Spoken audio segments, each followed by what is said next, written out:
I-overdose yilapho uphuza inani eleqile lomuthi owunikiwe. Akukhona nje kuphela imithi ebekelwe udokotela, kungaba umthamo omkhulu wemithi ethengwa ngaphandle kwephepha likadokotela kanye nemithi yesintu, okungase kube izifunda ezihlukene zalokhu kweqisa, izidakamizwa. Ngokuyisisekelo, uma uthatha imithi eminingi ndawonye, kungase kube ngamabomu, kungase kube okungahlosiwe.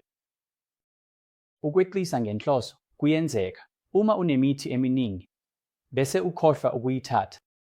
Thatha ukuthi yimuphi umuthi okufanele uwuthathe futhi ungathatha umthamo ophindwe kabili noma ophindwe kathathu walowo muthi othile. Ukweqisa ngenhloso kuyenzeka uma unezinkinga zomzimba noma ukucindezeleka kwengqondo. Nawe, izimpawu nezimpawu ezahlukahlukene zalokhu kudlula ngokweqile zingase zize. Kungaba yisisu esibuhlungu, kungaba ubuhlanza, kungaba isifo sohudo, kungaba ukushaya kwenhliziyo okungajwayelekile, kungaba ubunzima bokuphefumula. Ngezinye izikhathi ungaba nayo. Uma uthola umuntu onezimpawu zokweqisa umthamo, ungathuki.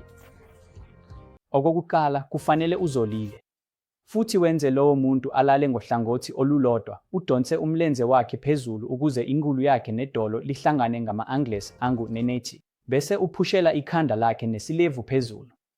Ukuze kungavimbi umoya wakhe. Umoya wakhe kufanele ube ucacile, qaphela ukuphefumula kwakhe, qaphela isilinganiso senhliziyo yakhe, futhi uma usiya, hamba uye esimweni esiphuthumayo, umlando, kanye nokuhlolwa komzimba kuzokwenziwa, ukuhlolwa kwelebhu ehlukahlukene kuzokwenziwa.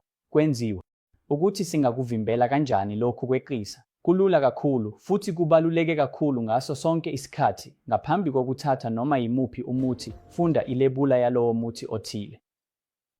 Uma uke weqisa umthamo noma nini, sicela utshele udokotela wakho, kungaba ngenxa yemithi efana ngokubukeka noma umsindo. Imithi ebheka ilebula layo angase akunikeze enye. Qiniseka ukuthi ugcina konke okwakho. Imithi.